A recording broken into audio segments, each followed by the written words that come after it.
Before we look to next week, let's talk about one of the biggest games across the state, Carthage at Chapel Hill.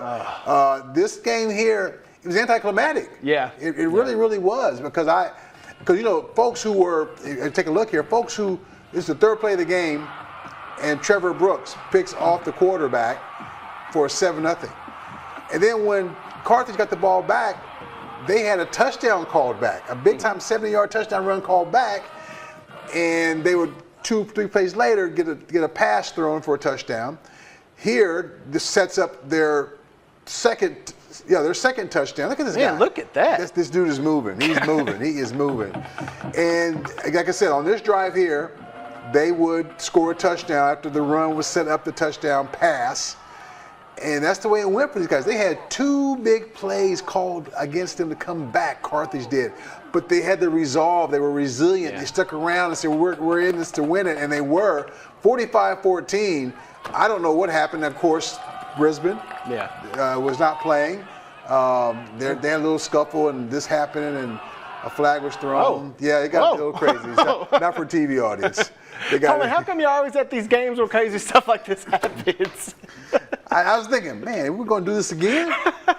That's wild. But, to your point, that was a big win for Carthage. And Chapel Hill, you got Brisbane and Stewart back there who are obviously D1 athletes. Brisbane going to Baylor and Stewart going to Texas. It's not all about them. They have a great group of surrounding cast that helps them out through, these games. But a big part of that offense is Demetrius Brisbane and Ricky Stewart. It runs through them. So when you take Brisbane out of that combination, it then falls more on Stewart, and you have a sophomore quarterback, Malik G, that's in there taking snaps. So it's a tough loss for Chapel Hill.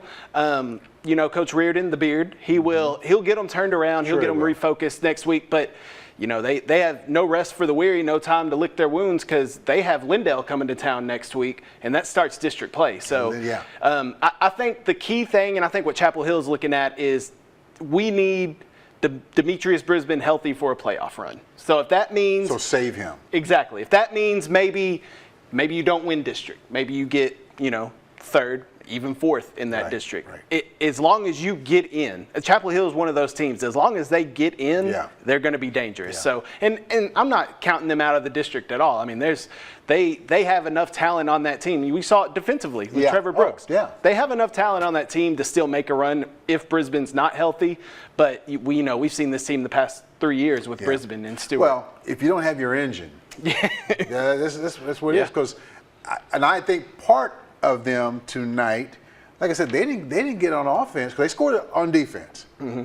Third play of the game. Right. They did not come onto the field for an offensive snap until 5:03 left in the first quarter, and even then that was 3 and out. Yeah. And I was kind of wondering, wow, they're not, they're not loose. They're not. Right. There's no rhythm. They couldn't. And Carthage, on the other hand, they developed a rhythm. Mm-hmm.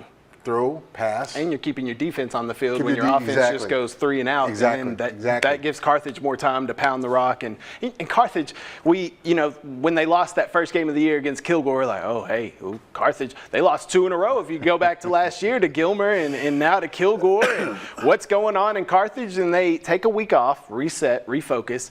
They blow out Liberty Ilo, blow out a very good Chapel Hill football team in Chapel Hill. So they went on the road and did that. So, listen, Carthage is still Carthage. They're still Carthage. But what's funny is there were people who've been around the Chapel Hill program for, one gentleman was a former coach there, got a chance to talk to his wife, and those 2 and 2 other folks were like, I hope we can keep it close. Hope we can keep it close. They were concerned about Carthage, and they had good reason to be. Well, I would like to see this game with Brisbane. You know what I mean? I think it looks different. I don't think it's 45-14 if Brisbane plays. Now, Carthage, I still think Carthage wins, but I think it's a lot closer if Brisbane plays. So Chapel Hill's going to have to reset and refocus too because, like I said, they got Lindale flying to town next week.